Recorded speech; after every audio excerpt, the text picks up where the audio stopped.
Hola, soy la Basmati de nuevo con vosotros. Hoy os voy a hablar de Christian Schad. Forma parte, vamos a ver, sus retratos son una ay, perdonad, que acabo de cenar.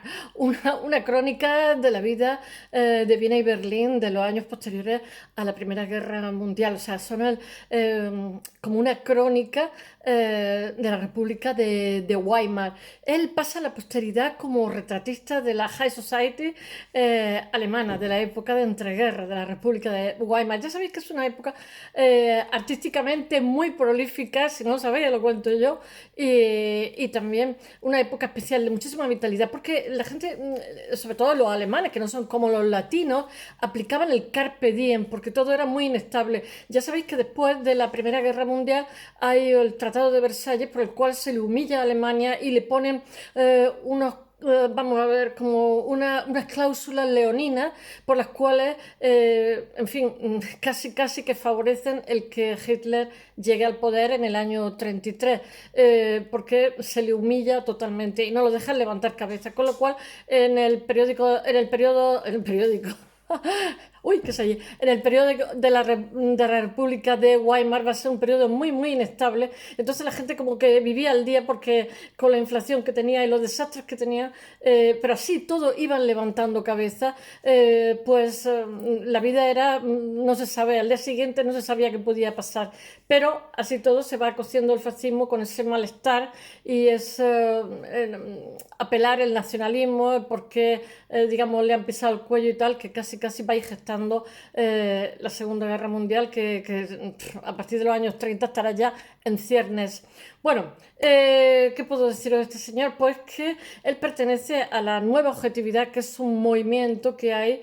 Estamos en periodo de vanguardias que reacciona contra el expresionismo. Ya sabéis que el expresionismo había sido una reacción contra el impresionismo. El impresionismo capta el instante, capta la luz del instante. Sin embargo, el expresionismo lo que va a captar es la subjetividad. Pero ahora la nueva objetividad, que también proviene de Alemania, lo mismo que el expresionismo, va a apelar también a la subjetividad, a el ser alienado. Ellos tienen una economía industrial muy grande y entonces, claro, como primer mundo que son, tienen unos problemas que otros no los tienen. Nosotros no estábamos industrializados, con lo cual nuestros problemas eran otros, de tercer mundo, por decirlo de alguna forma. Él, ahora lo contaré, es de familia muy rica. Lo que pasa es que su padre, con el crack del 29 de la bolsa de Wall Street, en un momento determinado le dice: mira, hijo, no te puedo seguir financiando, con lo cual tienes que depender de ti. Él va a tener, a mí me encantan los cuadros que tiene, son sofisticadísimos, de un refinamiento. Él va a tener el periodo de pintar muchísimo y no pintar nada.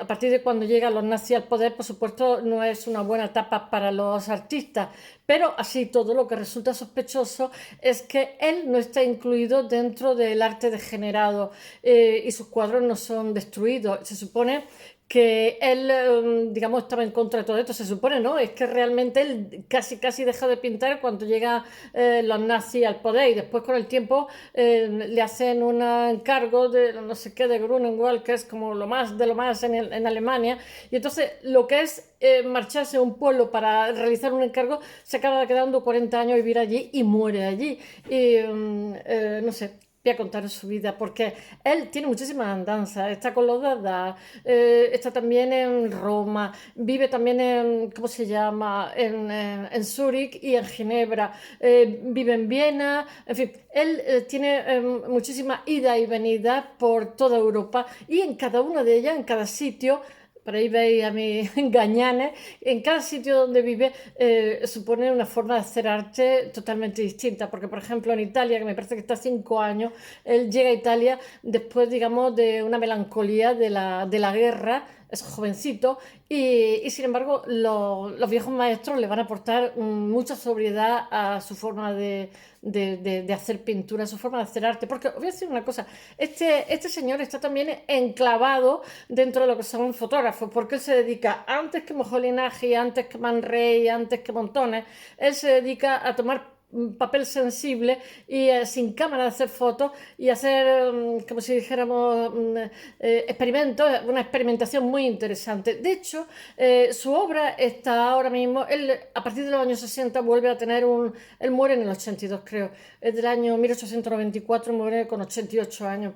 Él tiene ahora mismo obra en el MoMA, en los principales, ¿cómo se llama?, museos del mundo. El Carmen Thyssen-Bornemisza tiene tres piezas suyas.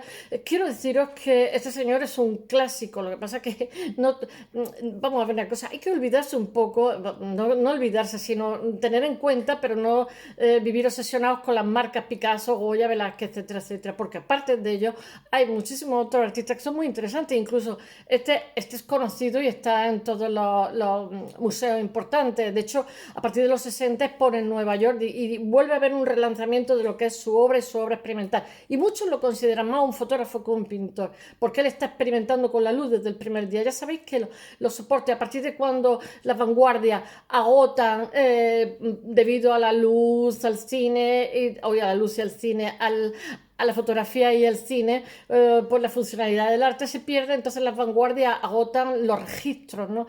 Y entonces los soportes del arte del siglo XX, bueno, y el XXI, pues son la distribución espacial y la luz.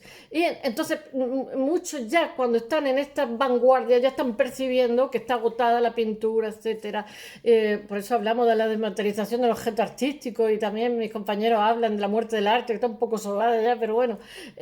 Y realmente ellos ya perciben que, digamos, los soportes han de ser otros distintos totalmente, y este es uno de ellos, que sin dejar de pintar a la High Society, que se convierte en, como diría yo, una foto de una época de la República de Weimar, ya está experimentando con ese papel sensible, está experimentando hacer determinadas cosas que han quedado en la historia de la fotografía, y él es antes que el resto, muchísimo antes que el resto. Bueno, voy a ver si os cuento un poquito lo que es su vida, y a la vez que os cuento su vida os voy contando la obra que va haciendo en cada época. Todavía no he confeccionado el blog, pero la pintura que tiene me parece preciosísima y muy atrevida muchas veces. Son muchas veces mujeres desnudas, pero ¿cómo diría yo? Se nota que viene de buena familia porque hay contención, hay una especie de erotismo como muy contenido, ¿no? Y eso que dentro de lo que es esta época de Alemania, la gente llegaba como hasta el límite cuando hacía esto, ¿no? Y lo que quería deciros antes es que aunque él está en contra de lo que es el nazismo, no se le considera arte degenerado, como se le considera a Gross, a Otto Dix, a Beckham, en fin, toda una serie de artistas que fueron estigmatizados, pisoteados y humillados. Y tienen una obra maravillosa. Os tengo que hablar algún día de cada uno de ellos. Bueno, voy a ver si os cuento un poquito lo que es su vida y bueno, y lo que es su obra también. En 1894 nacen en Miesbach, en Alemania, no sé dónde es, y el 21 de agosto, bueno, nace el 21 de agosto, perdón. Él pinta retratos de la High Society, que os he dicho, de la alta sociedad alemana de la época de entreguerra de la República de Weimar. Muchos me decís que hablo deprisa y que no vocalizo, o sea, que voy a ver si hablo más despacio y vocalizo un poco más. Él tiene un estilo de la nueva objetividad, que en alemán no sé cómo se dice, nueva sí sé cómo se dice, porque estudié alemán, que tengo que leerlo, Sachlichkeit. Sachlichkeit. Es que la CH en una zona de Alemania se aspira, en vez de decir ich, dicen ich, ¿no? Y en el sur se convierte en un dígrafo, o sea, dos grafías y un sonido. Bueno, eso, la nueva objetividad, no lo digo en alemán, que no es nada fácil. Y bueno, que es un movimiento artístico realmente que engloba la pintura, el cine, la arquitectura, etcétera. Y que emerge, como he dicho antes, como reacción al expresionismo. Yo creo que tiene, como todo, muchas veces cuando ponemos esta etiqueta, hay que fijarse que muchas veces los nuevos estilos contienen, no es un corte radical, sino que contienen parte de lo anterior. Y en este caso yo lo veo también, porque esta nueva objetividad que es muy figurativa, etcétera, está hablando de la alienación. Hoy no pronuncio bien, es un poco torpe, es que estoy remando, estoy medio muerta. La alienación del individuo, la manipulación, etcétera. Bueno, que la nueva objetividad que engloba la pintura, la fotografía, la arquitectura, el cine, etcétera. En esta época hay un cine muy interesante en Alemania. Bueno, en 1920 surge en Alemania este movimiento que realmente lo que rechaza el expresionismo, como he dicho. Y bueno, voy a contaros la vida de él, no quiero enrollarme con la nueva objetividad. Christian Schad es de familia rica y entonces lo que hacen es, como si dijéramos, entrenarlo para el elitismo, o sea, que le hacen cultivar la música desde que es pequeñito, las artes, dibujar, pintar, etcétera. Solo que como le pasa a tantísima gente, pues con el crack del 29 sus padres se arruinan totalmente. Mi abuelo también, mi abuelo también. Hay que ver qué cosas cuento. Y bueno, recibe una formación artística delicada, donde se fomenta ya la educación, como a mí me lo decía mi padre, me decía, tú lee mucho y cultívate, porque después te pase lo que te pase, eso no te lo puede robar nadie. Y la verdad es que sí, yo creo que es muy judía esa frase, ¿eh? Es muy, muy judía, no es el primer sitio donde la oigo. Bueno, él tiene, o sea, su inclinación hacia la música, la pintura, no es algo espontáneo, sino que se lo van inculcando en su casa desde pequeñito. En 1913 deja la secundaria para inscribirse en un, ¿cómo se dice?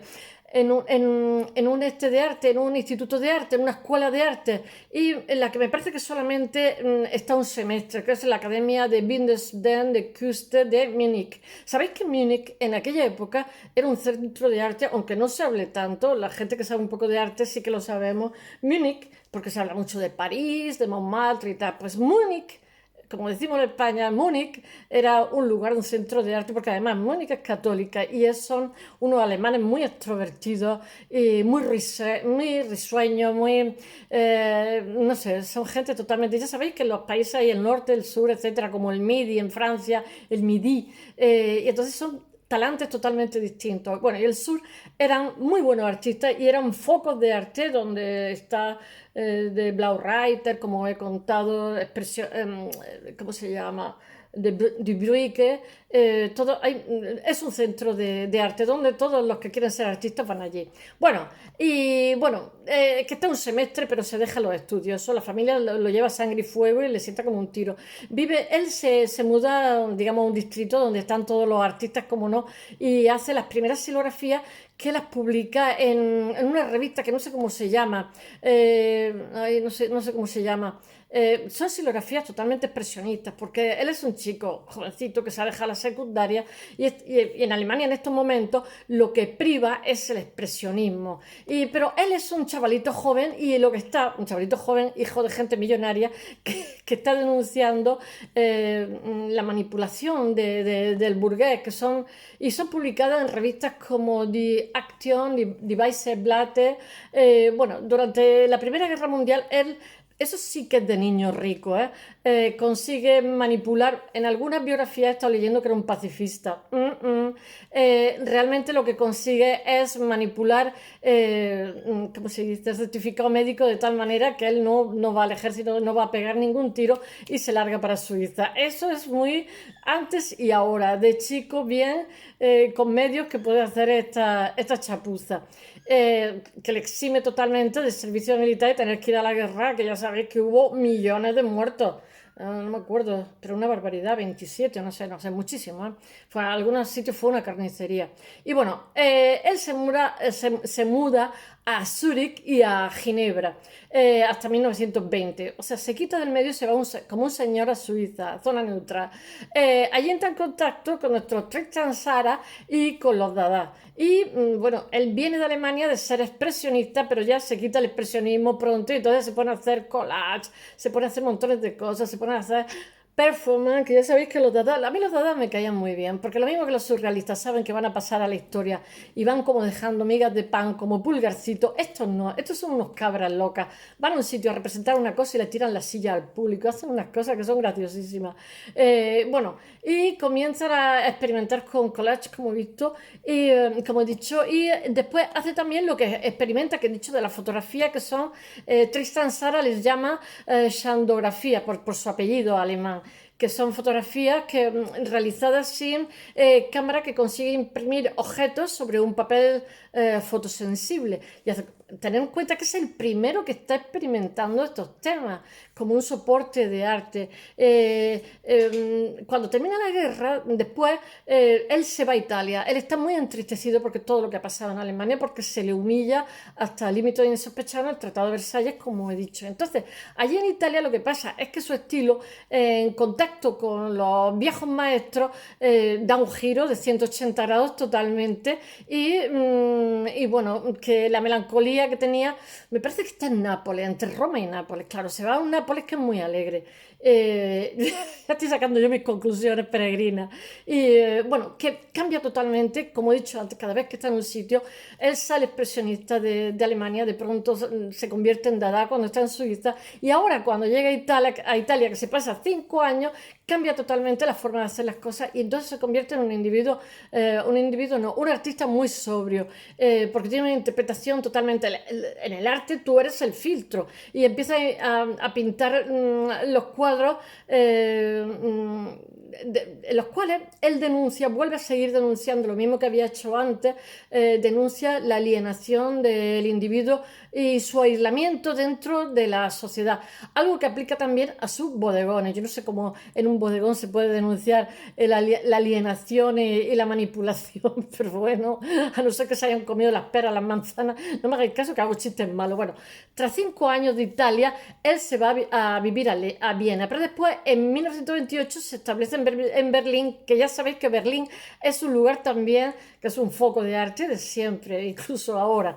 Y en 1929, después de la caída de la bolsa de Nueva York, su padre le dice que, chico, lo siento, pero no te puedo mandar dinero, porque este iba feliz como una perdiz por toda Europa, que si ahora vivo en Italia, que si ahora vivo, yo que sé, en Ginebra, en Zúrich, y el otro dice, mira, ya te tienes que apañar tú, porque aquí ya no hay de esto, esa ruina.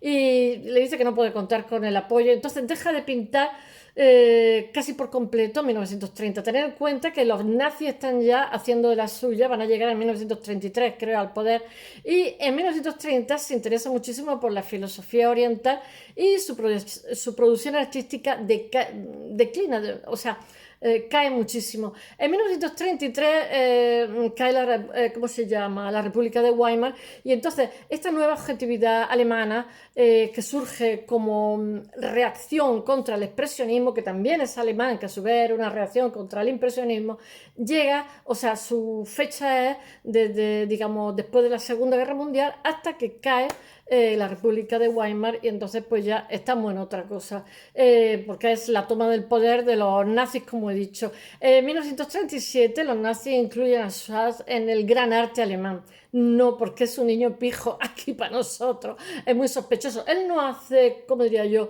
declaraciones a favor del nazismo. Lo que pasa es que su familia ha sido una familia prominente. Él ha pintado a todas no, pero a mucho de la alta sociedad la ha pintado con muchísimas clases, sus pinturas son bonitas, y como que los nazis, pues que su obra no se queman. Así vamos. Bueno, es como un antídoto contra el arte degenerado, aunque él repele el nazismo, de hecho deja de pintar cuando los nazis llegan al poder. Él no está incluido dentro de lo que es el arte degenerado, porque su familia es élite de lo que es la sociedad alemana, que es muy clasista.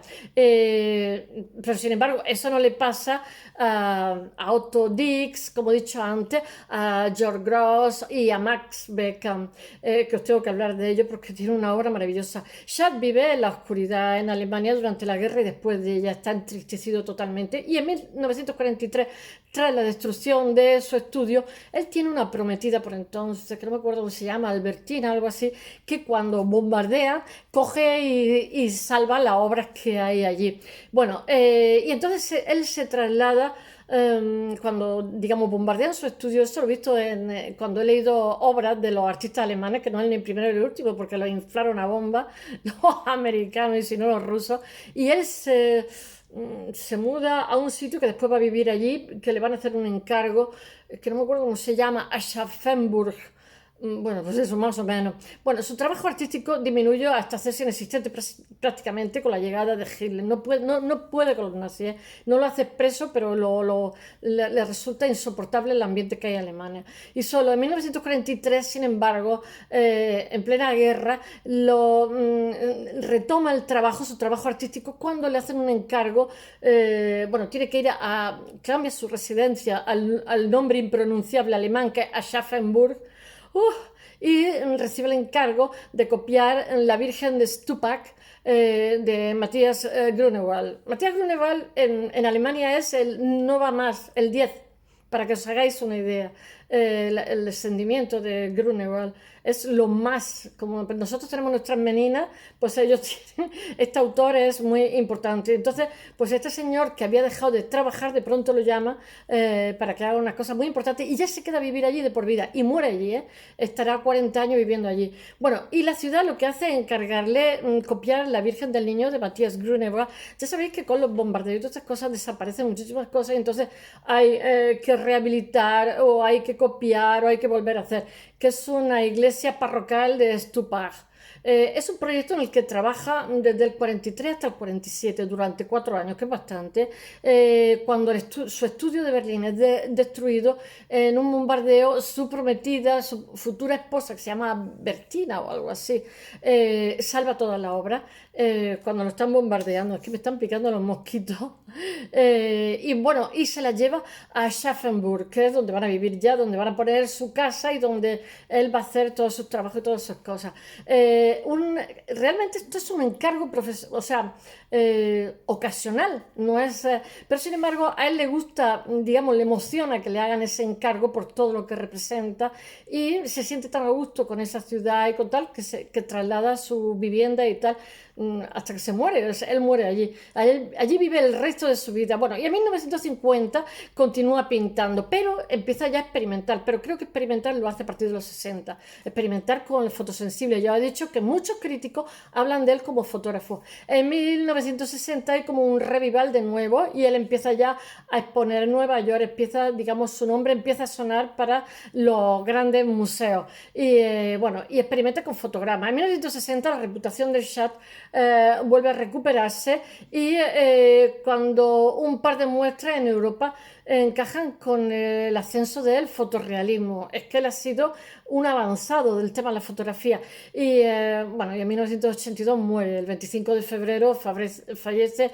en Oberbayern, Alemania, y el teaser, como he dicho antes, tiene 3 horas suyas. Espero que os haya gustado esta mañana.